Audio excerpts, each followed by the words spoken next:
تسلیما اللهم صل على سيدنا ومولانا محمد وعلى آله واصحابہ اجمعین۔ دوستو، آپ سب احباب اہل علم ہیں۔ جس طرح کہ بتایا گیا کہ جمعیت علماء طاہریہ کی طرف سے اس اجلاس کا انعقاد کیا گیا ہے، تو اہل علم تو پہلے ہی معلومات رکھتے ہیں، علم رکھتے ہیں، تو قیل مقال کی کوئی اتنی حاجت نہیں ہے۔ لیکن کیا کیا جائے کہ آج کے دور میں ہم مصروف ہوتے ہیں یا اپنے آپ کو مصروف سمجھتے ہیں۔ کیا آپ اس کا فرق جانتے ہیں کہ مصروف ہونا یا رہنا اور مصروف سمجھنا؟ آپ سے میں پوچھنا چاہتا ہوں، کیا آپ یہ جانتے ہیں کہ اس میں کچھ فرق ہے؟ مصروف رہنا وہ ایک الگ صورتحال ہے، اور مصروف سمجھنا اپنے آپ کو یہ ایک الگ چیز ہے۔ یعنی کہ مصروف رہنا، اس میں اگر گفتگو کی جائے تو کافی طویل بات ہو جائے گی۔ مصروف رہنے کا مطلب یہ ہے مختصراً کہ واقعتاً کوئی ذمہ داریاں اپنے سر پر کسی نے لے لی ہیں اور ان ذمہ داریوں کو پورے کرنے کی کوشش کر رہا ہے، جتن کر رہا ہے۔ اردو میں بات کرنی ہے، کوشش کر رہا ہے اور جتن کر رہا ہے۔ اور مصروف سمجھنا، کوئی خاص ذمہ داریاں نہیں ہے، کوئی خاص کام نہیں ہے، وہ دنیا کے سامنے یہ ظاہر کر رہا ہے اپنی زبان کے ذریعے یا اپنے حال کے ذریعے کہ میں بہت مصروف ہوں۔ کہا گیا ہے، کسی دانشور کا قول ہے کہ بھئی اگر کام کہنا ہے کسی شخص کو اس امید پر کہ یہ کام میرا ہو جائے، یہ بھی یعنی کہ یہ گفتگو ایسے لفاظی عاجز شاید کر رہا ہوں، مجھے یہ بار بار ذہن میں آ رہا ہے کہ لفاظی ہو رہی ہے، لیکن عاجز کی یہ امید ہے کہ اس میں کوئی کام کی چیز ہمارے ذہن تک پہنچے۔ کسی عقل مند انسان کا کہنا ہے کہ اگر آپ کو کسی شخص کو کام کہنے کی حاجت پیش آ جائے، انسان کی زندگی دوسرے انسانوں کی محتاج ہوتی ہے۔ کیا آپ کو پتہ ہے اس چیز کا؟ اور ہماری زندگی کی کامیابی کا انحصار اور لوگوں پر اور زندگیوں پر ہوتا ہے، اور اس چیز کا ہمیں احساس نہیں ہوتا۔ ہم اپنے منہ میں مٹھو بنے رہتے ہیں کہ بھائی میں تو بڑا ہوشیار ہوں، زیرک ہوں، چالاک ہوں، میں سارے کام کر لیتا ہوں۔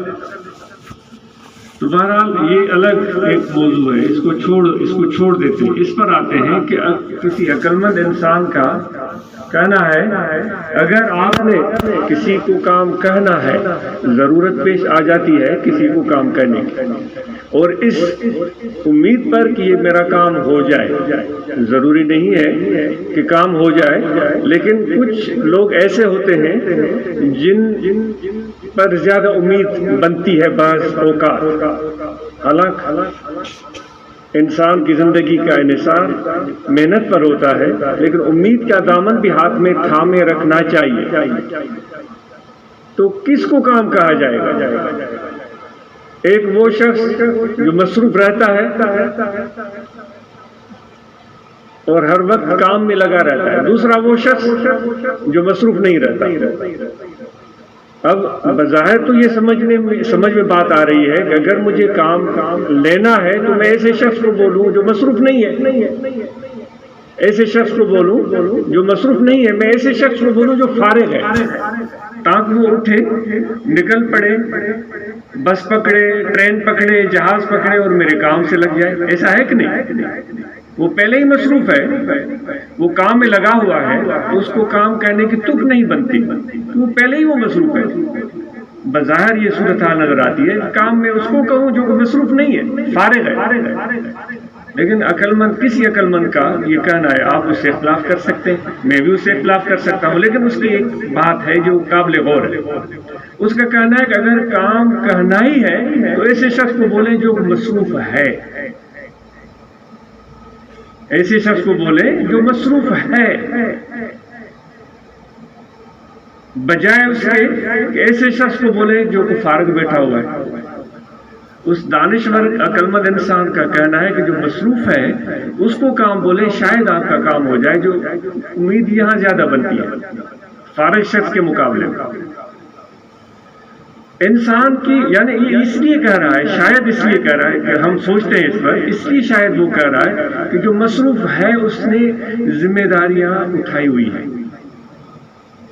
اور ان ذمہ داریوں کو پورے کرنے کی تگ و دو میں لگا ہوا ہے۔ سمجھ میں آ رہی ہے بات؟ نہیں آ رہی؟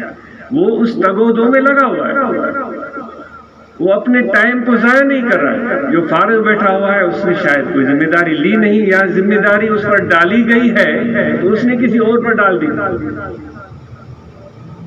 ایس پی نے جو ہے وہ ایس ایچ او کو حکم دے دیا، ایس ایچ او نے جو ہے وہ صوبیدار کو حکم دے دیا، صوبیدار نے جمعدار کو حکم دے دیا، جمعدار نے سپاہی کو حکم دے دیا۔ بس ایسے جیسے ایک مثال کے طور پر میں عرض کر رہا ہوں۔ تو اس لیے ذمہ داریاں اٹھانا انسان کی خصوصیات میں سے ہے، اور انسان کی قدر و قیمت منزلت اسی سے بنتی ہے۔ تو پہلی ذمہ داری ہم پر جو عائد ہوتی ہے وہ ہمارے اپنی ذات کی ہے۔ اب ہم یہاں بیٹھے ہوئے ہیں، ہمارے تصوف کی اصطلاح ہے، صوفیاء کرام فرماتے ہیں کہ قال را بگزار مرد حال شب۔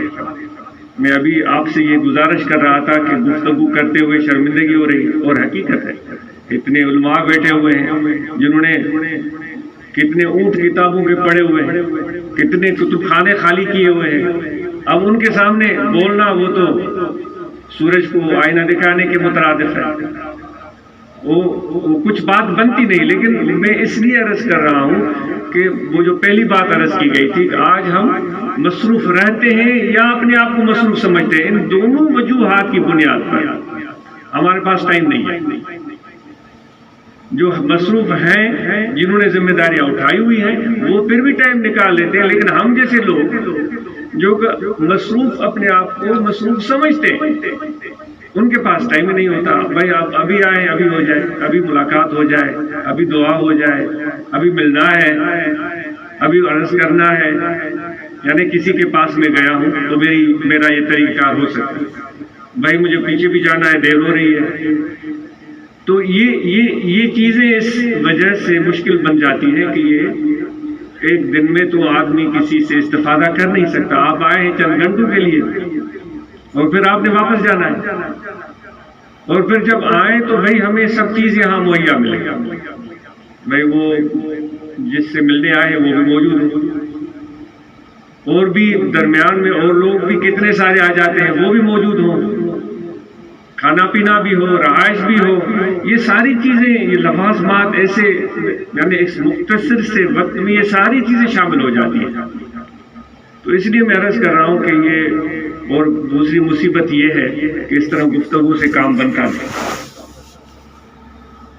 سندھی میں جو نائن گالن کندے گوٹ نائن بنتا، اور ہم اس کوشش میں لگے ہوئے ہیں کہ گالن سا گوٹ ٹائم، اس طرح ہوتا نہیں ہے، لیکن پھر بھی کیا جا رہا ہے، حالانکہ اس میں ہزاروں قسم کے شک موجود ہیں کہ یہ جو ہم گفتگو کر رہے ہیں یا جو اس آدھے گھنٹے کی محفل میں سب کچھ کرنا چاہ رہے ہیں، یا کہ یہ کیا اس کی کوئی تک ہے، کوئی منطق ہے، کوئی فائدہ ہے، لیکن یہ ایک ہمارا مزاج بن گیا ہے۔ یہ آج ایک مہینے میں نہیں، ایک سال میں نہیں، یہ صدیوں کی ہمارے بڑوں کی، ہم سے جو پیچھے نسلیں آئی، 1 2 3 4 5 6 7 10 20، ان سب کی کئی کمائی ہے، ہمارا یہ مزاج بن گیا ہے جو اس وقت ہم کر رہے ہیں۔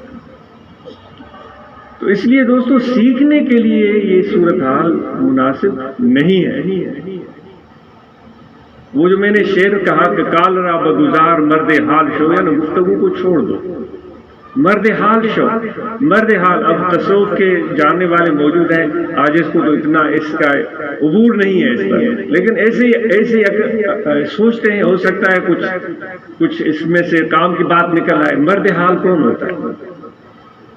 مرد حال کون ہوتا ہے؟ وہ حال، مرد حال وہ ہے جس کا اس وقت ڈنکا بج رہا ہو، سب اس کے سامنے ہاتھ باندھے کھڑے ہوں، نعرے مار رہے ہوں سبحان اللہ زندہ باد زندہ باد. کیا اس کو بولا جائے گا؟ یا اس کو بولا جائے گا کہ جس کی دولت زیادہ ہو، یا اس کو بولا جائے گا جس کا علم زیادہ ہو، یا اس کو بولا جائے گا جس کے پاس شکل اچھی ہو، جس کی لباس اچھا ہو؟ آج اس کا خیال ہے کہ ایسا شاید نہیں ہے، آپ بہتر سمجھتے ہیں. مرد حال وہ ہے جو اپنے موجودہ وقت میں، جس کو یعنی یہ جو زمانہ حال، یہ اس وقت جو ہے ہم جس میں سانس لے رہے ہیں یہ زمانہ حال ہے. کہتے ہیں 3 زمانے ہوتے ہیں. شروع میں ہی جب گرامر شروع کرتے تھے ماضی حال مستقبل پڑھے نا آپ نے، ماضی حال مستقبل. جو یہ زمانہ حال ہے جس میں اس وقت ہم سانس لے رہے ہیں، اس وقت وہ اپنی ذمہ داری کو سمجھ جائے کہ مجھے اس وقت میری ذمہ داری کیا ہے، وہ اس کو سمجھ جائے. ہمارا معاملہ الٹ ہے، یا تو ہم ماضی میں غائب رہتے ہیں کہ بھائی آج سے 500 سال پہلے ہم نے یہ کیا تھا، ہم نے وہ کیا تھا، ہم نے ادھر جھنڈے گاڑے تھے، ہم نے وہاں جھنڈے گاڑے تھے. تک کہ ہماری گفتگو کا محور جو ہوتا ہے، میں تصوف کی آئینے میں دیکھ کر آپ کو یہ بات عرض کر رہا ہوں. اپنی طرف سے اگر کروں تو یہ نہیں، بالکل بھی نہیں. ہم تو یا تو 400-500 سال پرانی باتیں کر رہے ہوتے ہیں، یا تو ہم آگے کی بات کر رہے ہوتے ہیں. ہم یہ کر دیں گے، ہم وہ کر دیں گے، ہم جھنڈے گاڑیں گے، ہم ڈنکا بجائیں گے، ہم جو ہے وہ چڑھ دوڑیں گے. اب وہ تصوف کہہ رہا ہے کہ یہ تو کام کی بات ہے ہی نہیں. آپ اور ہم سب کہہ رہے ہیں کہ ہم بڑے صوفی ہیں، کہہ رہے ہیں نا، طریقت سے وابستہ ہے، تصوف سے وابستہ ہے.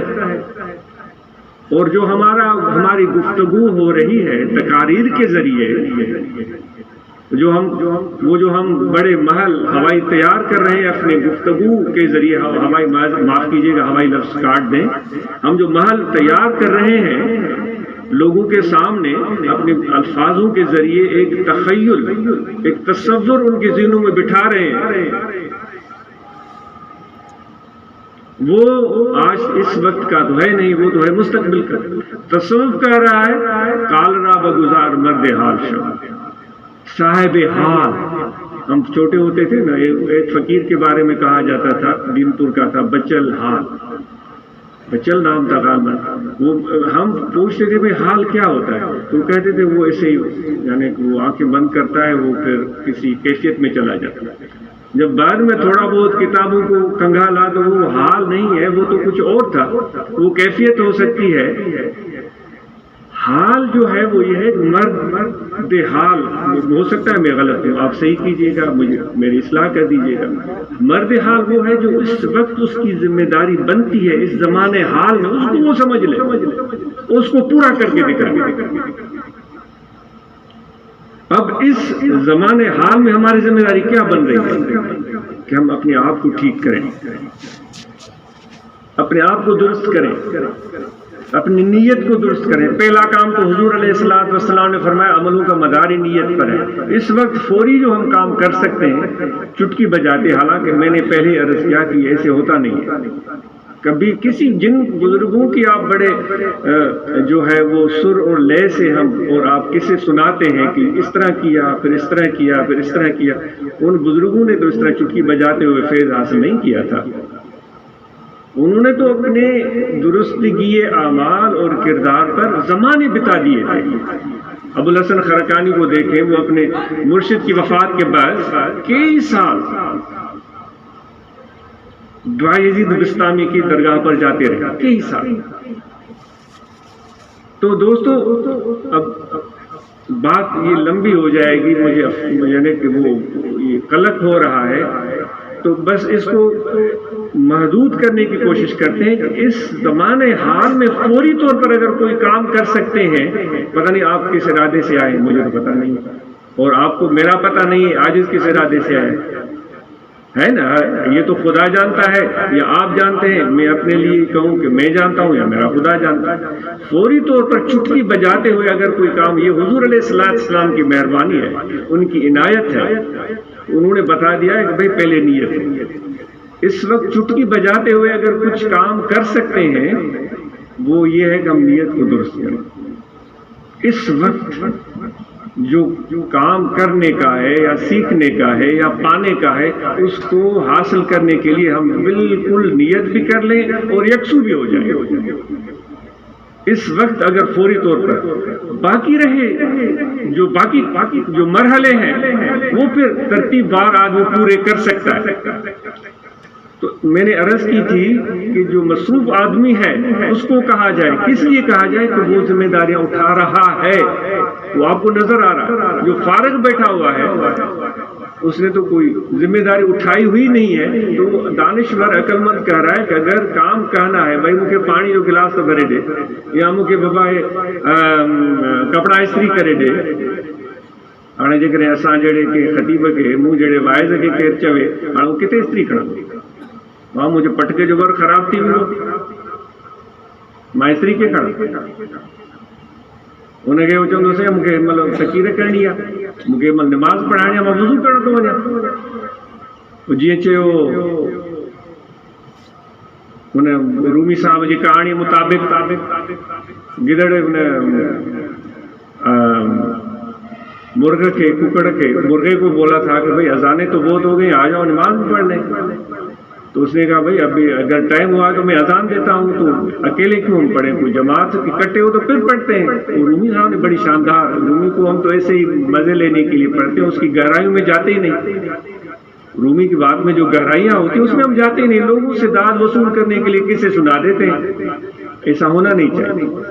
تو اس مرغے نے کہا کہ بھائی اگر ٹائم ہو گیا ہے تو پھر اذان کہی جائے تاکہ چند ایک اور لوگ بھی آ جائیں۔ مجھے افسوس ہے کہ اتنی وہ بات سے بات پھیل رہی ہے کہ آج خود سوچ رہا ہے کہ کس طرح اس کو اختتام پر یعنی ختم کریں اس کو۔ تو اس نے کہا کہ ٹھیک ہے اذان دو۔ اس نے سوچا اذان دے گا کون آئے گا، چند اور مرغے آ جائیں گے، ہے نا، چند اور مرغے آ جائیں گے۔ تو پہلے میں ناشتے کا سوچ رہا تھا، اب تو لنچ اور ڈنر کا بندوبست ہو جائے گا۔ تو اس نے واقعی اذان کہی، تو اس کی تو دوستی شیر کے ساتھ تھی، اس مرغے کی دوستی تو شیر کے ساتھ تھی۔ مرغے نہیں آئے، پرندے نہیں آئے، وہ شیر دھاڑتا ہوا آیا کہ آج میرے دوست کو تکلیف پہنچی۔ گدڑ نے جب دیکھا کہ شیر آ رہا ہے اذان سن کر تو وہ بھاگنے لگا۔ اوپر سے اس نے کہا کہ کیوں بھاگ رہے ہو بھائی، ابھی امام صاحب آ رہے ہیں، مل کر جماعت کرتے ہیں۔ تو گیدڑ نے کہا کیا جواب دیا؟ گیدڑ نے کہا کہ ایسے اگر امام ہے تو پھر میرا وضو ہی ٹوٹ گیا، تو استری کا نام لیا جائے گا تو خطیب صاحب کا وضو ٹوٹ جائے گا، مجھے تو وضو کرنے جانا ہے۔ یعنی کہنے کا مقصد یہ کہ ذمہ داری اٹھانا ہم کب سیکھیں گے؟ بچوں کی ذمہ داری نہیں اٹھا رہے، گھر کی ذمہ داری نہیں اٹھا رہے، بیوی کی ذمہ داری نہیں اٹھا رہے، ماں باپ کی ذمہ داری نہیں اٹھا رہے، تقریر کیے جا رہے ہیں۔ آپ ہی انصاف کریں، کیا یہ ہم سیکھے ہیں؟ بس آج سفید اجلے کپڑے پہن لیے سب کچھ ہو گیا۔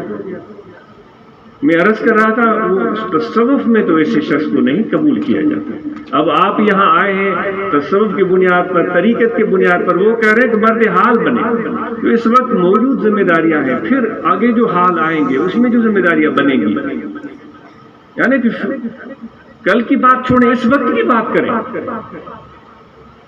آپ کو یہ بات سمجھ میں آ رہی ہے؟ مشکل تو نہیں ہے، اگر نہیں آ رہی تو ہاتھ اوپر کریں، اگر سمجھ رہے ہیں تو پھر ٹھیک ہے۔ تو جو ذمہ داری ہماری بنتی ہے اس کو سمجھنے کی ضرورت ہے۔ اور دوسری بات یہ ہے کہ ہم اور آپ کو چاہیے کہ ملا کی اذان اور ہے، عارف کی اذان اور، وہ بات ہم نے سن رکھی ہے، صحیح، وہ بھی بات ہم نے سن رکھی ہے، لیکن وہ اذان تو اذان ہی ہوتی ہے نا، اذان تو اذان ہی ہوتی ہے۔ لیکن اذان کے بعد جو عملی کام شروع ہوتا ہے وہ مرحلہ وار ہوتا ہے۔ اذان سننے کے بعد پھر وضو کا مرحلہ آتا ہے، وہ وضو کے بعد پھر مسجد میں جانے کا مرحلہ آتا ہے، اور مسجد میں جا کر پھر نماز پڑھنے کا مرحلہ آتا ہے، یہ ظاہری شکل، پھر نیت کرنے کا مرحلہ آتا ہے، پھر رکوع کرنے، قیام کا، پھر رکوع، سجود، تشہد، یہ سارے مرحلے، اس کے بھی آگے جائے، اس سے بھی اذان تو پہلی آگے جائے نا. پھر نماز میں کھڑے ہیں تو حضور علیہ الصلوۃ والسلام فرماتے ہیں کہ ان تعبد اللہ کأنک تراہ، ایسے عبادت کرو جیسے آپ خدا کو دیکھ رہے ہیں. بھئی یہ سارے مرحلے صرف اذان کہنے سے تو پورے نہیں ہوتے نا، آگے بھی کام ہے نا. تو اس لیے میرے دوستو، ہم اپنے کردار کو بہتر بنانے کی کوشش کریں. تقاریر اور وعظ بے شک، کیونکہ آج کی یہ جو ہماری طبیعتیں بنی ہے نا اس وقت، جیسے ہم ہیں، یہ ایک مہینے کی کمائی نہیں ہے، یہ تو صدیوں کی کمائی ہے. یہ ایک، اور اس میں اگر ہم تبدیلی لانا چاہیں تو ایک دن میں نہیں لا سکتے، لیکن کام ہم کم از کم سمجھے تو صحیح، یہ صحیح ہے اور یہ غلط ہے، یہ صحیح ہے اور یہ غلط ہے، یہ ضروری ہے، یہ کم ضروری ہے اور یہ غیر ضروری ہے. یہ تو سمجھے نا، یہ ضروری ہے، یہ کم ضروری ہے اور یہ غیر ضروری ہے، یہ تو ہمیں سمجھ میں آنی چاہیے نا. ہمارے ماسلف تقاریر کم کرتے تھے، ان کے کردار کو دیکھ لیں آپ. حضرت شیر خدا رضی اللہ تعالیٰ عنہ کو دیکھ لیں، حضرت عثمان غنی، حضرت عمر فاروق، ابوبکر صدیق رضی اللہ تعالیٰ عنہم اجمعین، حضور علیہ الصلوۃ والسلام کی ذات کو دیکھ لیں. تقریریں آپ کی کتنی ہیں؟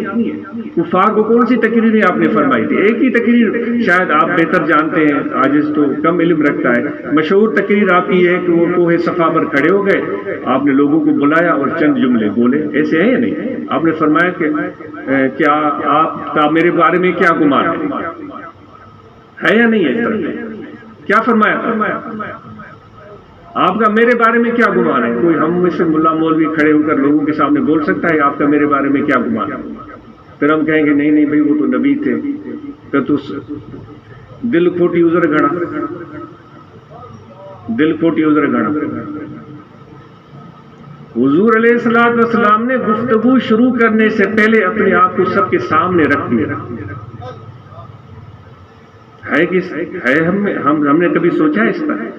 گفتگو نہیں کی، سوال کیا آپ کا میرے بارے میں کیا خیال ہے؟ یاد ہے یا نہیں یہ تقریر؟ لوگوں نے کہا کہ آپ امین اور صادق ہیں، ہے یا نہیں؟ سب نے کہا. پھر اس کے بعد آپ نے یہ گفتگو فرمائی کہ اگر میں یہ کہوں کہ اس طرح لوگ آ رہے ہیں چڑھ دوڑنے کے لیے، تو کہا کہ آپ اعتبار کریں گے؟ انہوں نے کہا بالکل اعتبار کریں گے. اس کے بعد پھر آپ نے، حضور علیہ الصلوۃ والسلام نے توحید کی ان کو دعوت دی. یعنی کہ اتنی لمبی تقریریں تو تھی نہیں. ہم تو اس وقت مجھے یہ یعنی بہانہ ملا ہوا ہے کہ میں تقریر نہیں کر رہا ہوں، یہ میں ایک طرح سے غور و فکر کر رہا ہوں. ہو سکتا ہے میں خوش فہمی میں ہوں. تو دوستو اس لیے میں عرض کرتا ہوں کہ اب کال کے ساتھ اپنے حال یعنی کردار کو بھی ٹھیک کریں، حال کی ذمہ داریوں کو بھی ہم سمجھیں اور اس کے لیے تیاری کریں. تو انشاءاللہ اس کے دیر باثرات نکلیں گے. اور لوگوں کی داد و تحسین وقتی ہوتی ہے، ایک لمحہ کے لیے ہوتی ہے، ایک لمحے کی خوشی ہوتی ہے. ہم اور آپ تو یہاں سوچنے کے لیے بیٹھے ہیں کہ خود کو ٹھیک کرنا ہے، آنے والے نسلوں کے لیے بھی اس طرح کی صورتحال بنانی ہے کہ وہ بہتر سے بہترین بنے. اس لیے ابتدا ہم کرتے ہیں اپنے کردار سے، اپنے آپ کو ذمہ داریاں اٹھانے کے لیے تیار کریں اور نیت کریں. میں اپنے مرشد مربی کی بات کروں، حضرت سناسی رحمۃ اللہ علیہ، ان کا کیا ہوتا تھا؟ صبح کی محفل ہوتی تھی، اندر تشریف لے جاتے تھے، کیونکہ فقیر پور کے زمانے میں تو اتنا شعور نہیں تھا، تھوڑا بہت یاد ہے. اب یہاں ایسے بھی لوگ بیٹھے ہوئے ہیں جنہوں نے فقیر پور میں تغاریاں اٹھائی ہوئی ہوں گی، ہے نا؟ اس طرح ایسے بھی لوگ یہاں موجود ہیں جنہوں نے فقیر پور میں تغاریاں اٹھائی ہوں گی، اینٹیں اٹھائی ہوئی ہوں گی. اب بعد میں ان کو کبھی موقع ملا؟ مشکل ہے، بہت مشکل ہے. ہاں یہ بڑے ترلے سے میں بیان کروں گا کہ بھائی فقیر پور میں نے یہ کیا تھا. میں نے پہلے عرض کیا کہ ہم ماضی میں گم رہنے والے لوگ کیا تھا. تو میں اپنے حضرت کی بات عرض کر رہا تھا کہ وہ لے جاتے تھے گھر تشریف، تشریف لے جاتے تھے، پھر تھوڑی دیر کے بعد اس چھوٹے سے باغ میں آ کر بیٹھ جاتے اور لگے رہتے، یہاں یہ کریں یہ کریں یہ کریں، کیونکہ آپ کی پیرانہ سالی تھی، آپ کو بتاتے تھے کہ ہم نے بڑی محنتیں کی ہیں، بھاگ دوڑ کی ہے، جب صحت اور ہمت تھی۔ اب دل بہت چاہتا ہے لیکن ہمارے لیے اتنا آسان نہیں رہا، لیکن بیٹھے رہتے تھے۔ آپ نے شوق سے جو ہے وہاں لیمو لگوائے، انہوں نے کہا یہ کافی نہیں ہے، ان لیمو کے درمیان پھر آم بھی لگوائے، 2-3 جریب اس باغ میں۔ جب آپ کی وفات ہوئی تو یہاں دونوں باغ موجود تھے، لیمو آم ایک ساتھ، یہ سب کے سامنے ہے۔ یہاں ایسے شاگرد موجود ہوں گے جنہوں نے دیکھا ہوگا، یہاں بیٹھے رہتے تھے علی حیدر شاہ صاحب کے ساتھ، ان کے ساتھ لگے رہتے، تو یعنی وہ تبلیغ بھی کرتے تھے، دین کی خدمت بھی کرتے تھے، لیکن اپنے معاش، اپنے ضروریات کے لیے خود محنت کرنے سے کبھی بھی نہیں کتراتے تھے۔ آج ان کی یہ آپ کے سامنے مثال ہے۔ تو اس لیے میرے دوستو، ہم بھی عملی کام کے لیے تیار ہو جائیں، ذمہ داریاں اٹھانے کے لیے تیار ہو جائیں۔ سب سے پہلی ذمہ داری یہ ہے کہ ہم نے اپنا کردار ٹھیک کرنا ہے۔ جس طرح حضور علیہ السلام کی بات میں نے عرض کی کہ گفتگو کرنے سے پہلے لوگوں سے اپنی ذات کے بارے میں پوچھا کہ آپ کا میرے بارے میں کیا خیال ہے، تو یہ چیز اتنی بڑی ہے، اتنی بڑی ہے کہ ہم جیسے لوگوں کو تو حضرت شیر خدا ہوتے تو بولنے سے پہلے بھگا دیتے۔ امام غزالی رحمۃ اللہ علیہ فرماتے ہیں کہ اپنے خلافت کے دور میں بصرہ یا کوفہ میں آئے، یہ احیاء علوم الدین میں واعظین کا ایک پورا باب ہے، آپ پڑھ کر دیکھیں۔ وہاں آئے اور وہاں ایک ایک کی تقریر سنی کہ یہ کیا لوگوں کو سناتے ہیں۔ تقریر سن کر بولتے تھے تم قصہ گو، تم مبالغہ آرائی کرتے ہو، کام کی باتیں نہیں بتاتے ہو، اس کو بھگا دیتے تھے مسجد سے، جاؤ بات۔ سمجھ رہے ہیں بات؟ یعنی سینکڑوں لوگوں کی خود تقریریں سنی اور کہا کہ نکل جاؤ۔ ایک شاید فرد واحد تھا، مجھے اشتباہ ہو رہا ہے نام لینے میں، ایک شخص تھا، فرمایا ہاں یہ شخص صحیح بات کرتا ہے۔ اب پورے بصرے میں یا کوفے میں جہاں بھی تشریف لے گئے تھے، مجھے اشتباہ ہو رہا ہے نام میں، کتنی مسجدیں ہوں گی، چلو ہم 5 مسجدیں مان لیتے ہیں، 5 مسجدوں میں سے ایک شخص کی تقریر کو آپ نے کہا ہاں یہ صحیح۔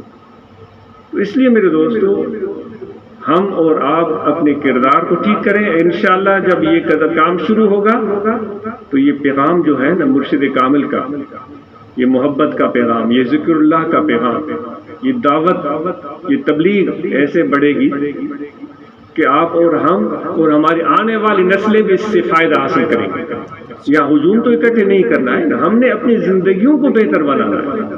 اللہ تعالیٰ فرماتا ہے دنیا کی بھی بھلائی چاہو مجھ سے اور آخرت کی بھی بھلائی، دنیا کی فلاح بھی مجھ سے چاہو اور آخرت کی فلاح بھی مجھ سے چاہو۔ ایسے ہے یا نہیں؟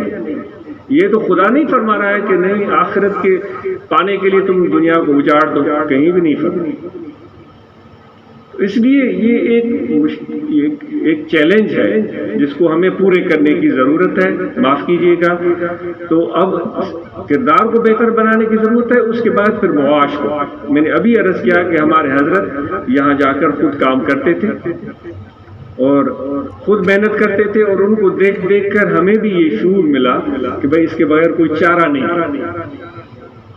آج اس دوستوں سے برملا کہتا ہے کہ جب مجھے مسند پر یعنی کہ میں خوش فہمی میں ہوں کہ لوگوں نے بٹھا دیا، واللہ عالم بالصبر، جو بھی تھا، اگر اس میں اس مرحلے پر اگر مجھے کام کرنے کے لیے کھیتوں میں جا کر محنت کرنے کے لیے، وہاں کچھ دماغ لڑانے کے لیے، بھاگ دوڑ کرنے کے لیے موقع نہ ہوتا، عاجز تو یہ سمجھتا ہے عاجز پاگل ہو جاتا۔ یہ میرا عاجز کا گناہ ہو سکتا ہے، میں غلط ہوں۔ تو اس لیے میں آپ کو بھی یہ عرض کرتا ہوں کہ اپنے معاش کو بہتر بنائیں، اپنے معاش کے لیے محنت کریں۔ علماء میں سے ایک نے، سینئر دوست نے مجھے خط لکھا یا میسج کیا یا خود تقریر کی، جسے میں نے یہاں آنے کے بعد اپنے معاش کو بہتر بنانے کی دعوت سننے کے بعد میں نے گائے لے لی۔ وہ سینئر دوست کہتا تھا کہ میں خود درانتی لے کر جاتا ہوں، خود گھاس کاٹتا ہوں۔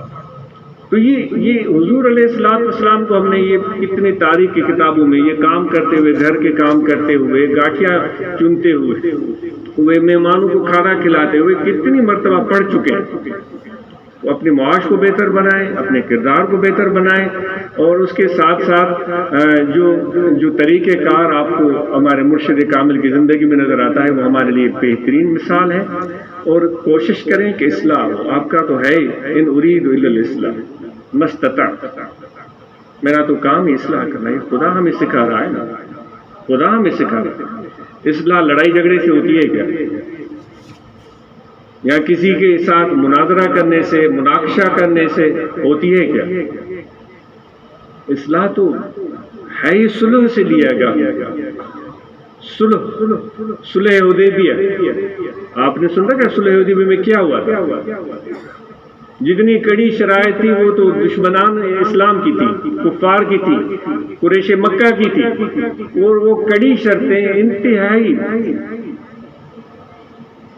مشکل شرطیں حضور علیہ السلام نے مان لی. صرف اصلاح قائم کرنے کے لیے وہ صلح حدیبیہ کا نام دیا گیا. تو آپ کی تنظیم کا نام ہی اصلاح ہے، اور وہ صلح سے لیا گیا. اور صلح کی سب سے بڑی مثال تو صلح حدیبیہ سے بنتی ہے.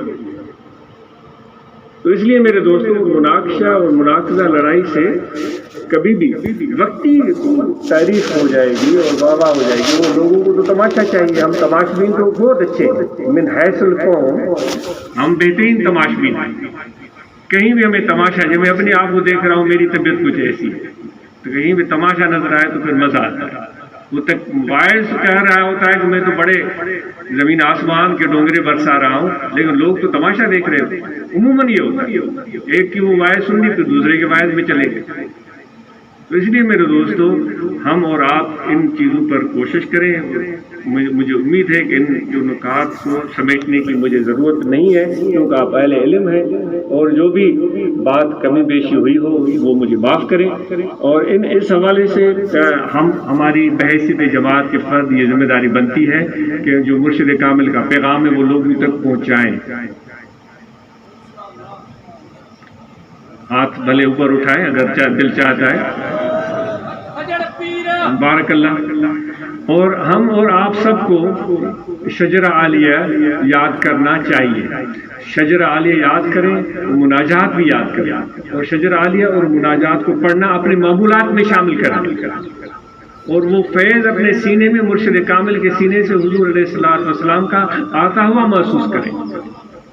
تو شجرہ عالیہ آئندہ کسی کو بھی، آج اس وقت مجھے خوشی ہوگی اگر بتا دیں کہ بھائی یہ جو تنظیم کے مرکزی عہدیداران ہیں اور صوبائی عہدیداران ہیں ان سب کو شجرہ عالیہ یاد ہے. مجھے خوشی ہوگی، کبھی بتا دیں آپ. اور علماء کرام بھی اپنے لیے وفود، اسرار صاحب یہاں موجود ہیں، ان کے ہاں اپنے وفود تشکیل دلوائیں اور نمبر لے لیں، اور وفد کی شکل میں علماء کرام بھی نکلیں. کسی گاؤں میں چلے گئے، کسی بستی میں چلے گئے، کسی شہر میں چلے گئے، کسی علاقے میں چلے گئے، وہاں جا کر تبلیغ کی، دعوت دی، ذکر کیا، لوگوں کے ساتھ بیٹھے اور ان کے ساتھ قربت پیدا کی. باعث کر کے بھاگ جانا میری طرح یہ کام کی بات نہیں ہے. لوگوں سے قربت پیدا کرے تاکہ ان کی محبت پیدا ہو، تاکہ ان کی الفت پیدا ہو. اور جو بھی ہماری جماعت کی اجتماعی طریقہ کار ہے ان سب سے ہمیں اتفاق ہونا چاہیے.